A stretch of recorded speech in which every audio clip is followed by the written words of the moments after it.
We need experienced persons like Tebe in several sectors to tell the government what they need to know.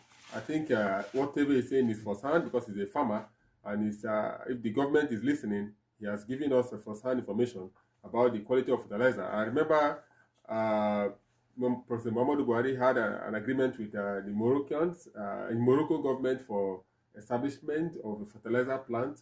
I don't know how far that has gone. I know they went to Morocco for they had several meetings on that.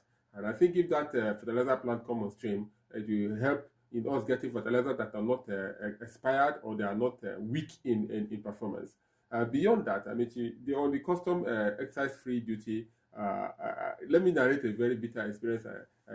What I experienced, a very bitter experience I experienced in Switzerland the last time when I traveled. A grandmother was sending some stuff to her son who was in school in Ireland, and it was stopped by custom officials in one of the European countries. And what was inside the box? You would be surprised with that. The grandmother had Indomie, had Kwili, had granite, and had certain things that local delicacies. Yes, and gari, Ijebu gari inside, and pepper yaji, and they stopped it, and they didn't send that package to the young boy, and for several months the thing got expired. Some of the stuff got expired. Now, what am I trying to say here? Is Kwili not indigenous to us? Is there any other country in the world where they produce Kwili? Is suya and what they call it, kilishi, not indigenous to us? If there are any other countries where they produce kilishi, fine. I remember the Raw Materials and Development Agency, the former DG, tried to manufacture machines that can have kilishi produced in large quantity and for export. How far has that gone? Kilishi can become another export pizza if we package it well. Now, pizza, which is native to Italy. Italy, yes, and all over Nigeria now you have pizza offices opened, outlets, and so we can have kilichi outlet and well processed, and you have Kwili outlet and well processed, and you export this thing. So what I'm trying to say is that when you have this excise duty free importation for the next 6 months, what happens to your own local products, you produce? Your own processed product and your raw materials. What happened to them? Why don't you also factor in how you export yam, how you export Kwili, how you export cashew nut, how you export charcoal, because these are indigenous in Nigeria. Charcoal is used for making polish and other things, together with the fish skin. So now I know that Nigerians have encountered issues. I remember when they were exporting yam to UK, and they allowed the yam when the yam got to UK, they said the yam had expired, and they prefer exporting yam from Ghana. And Nigerian yams are not too good, so they get spoiled on time. So, but these are issues Nigerian Agriculture Ministry and all others, science and tech and innovation, whatever they have, trade and investment, have to come together and see. When you open this door for importation, try to see what you take out. That is what boosts the economy. Not only importation. That is what Uju was trying to say. It is this issue of opening border for some time. That is why Nigeria has become a dumping ground. In economics that I did in secondary school, the little economics, Africa has been a dumping ground for long because they tried to open their borders for importation. That is why Tokumbo vehicles are dumped, Okrika clothes are dumped, toothpick used are dumped. So many things used over there are dumped on us, and because we want to help our people. But the ones we have, the resources that we have, what efforts have we done? I know this Nigerian export processing zone has been trying one or two things to export certain things. I said the other day I met you here.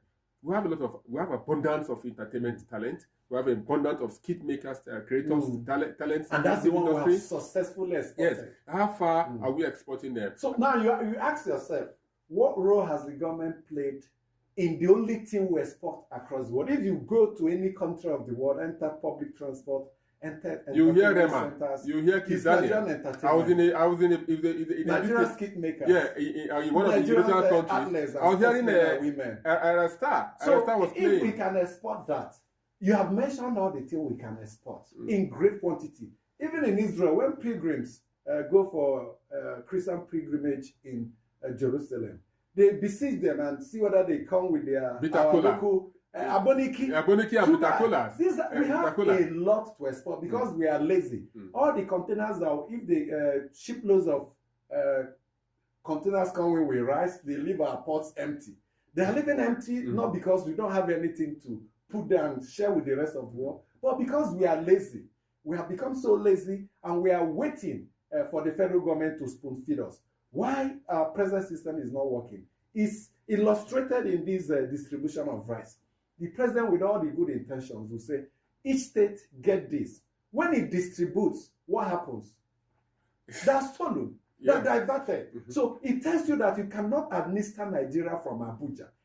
You talked about the export processing zone. They're in Abuja. Those that will activate the processes are the hinterland. So when the governments at this level take responsibility and begin to, like we saw in the past, when the Eastern region, Midwest region, Western region, Northern region, were the biggest exporters of most agricultural produce in the world, because it came from the base, not from Abuja. So anything you do from Abuja will likely be inefficient or consumed by corruption. Just look at all the interventions from Abuja. They are stolen. The humanitarian affairs team, the president reconstituted. Once you do it from Abuja, is at the end of it. That tells you that we need to reset Nigeria. I wouldn't say restructure, because some people, once you say restructure, they get angry at you. We need to reset this country in such a way that we harness our productive powers. And agriculture, yes. There's not even as ordinary as it is, you buy on the roadside, kuli. If we put the right energy behind it, like I said earlier, it may become the next pizza across the world. You know, like you are saying that TV is becoming, is trying to be opposing what we were discussing the other time, whether the agriculture should be administered from the federal. What we said is that we're not saying it should not be administered, but it should only be policy making, support services, support services, interventionists. That's what it should be from federal. Let it go to the states. I was saying earlier on about the exportation. I think Nigeria is lagging behind seriously, and I know why. One of the reasons I attended the function where the NEBSA man was saying that a lot of consultants need to be employed for testing all these products or produce that we try to export, because when it gets to the border, gets to the other country, and they say that no, you didn't give it, you didn't use good chemical to preserve it, and you didn't process it well. So if that is the case, why don't you import these people? Let them come and help you process and export. In Mr. Bodri, Bayo Bodri, our senior colleague, we always tell you, each time he's going to Israel for pilgrimage, he goes with a bundle, a pack, a leather full of bitter cola, because he goes there and they are very interested in the bitter cola. And you see the Lebanese have come to Nigeria and they've taken this bitter cola and they trade it around Europe. I've seen them selling this bitter cola around Europe. And there are things that are indigenous to Nigeria which are very lucrative out there. The neem tree, for example. How many countries of the world, apart from the Arabian countries, where you have the neem tree? You know what the neem tree can produce? Medicinal and oil. And you have the cocoyam. You know what the cocoyam is used for. Is it not say that to Nigeria? So there are so many things, so many agricultural produce that God has blessed us with, but our nation, our country, our leaders are also fixated with sophisticated import goods. That is the problem. The agenda why coming into government or public offices is not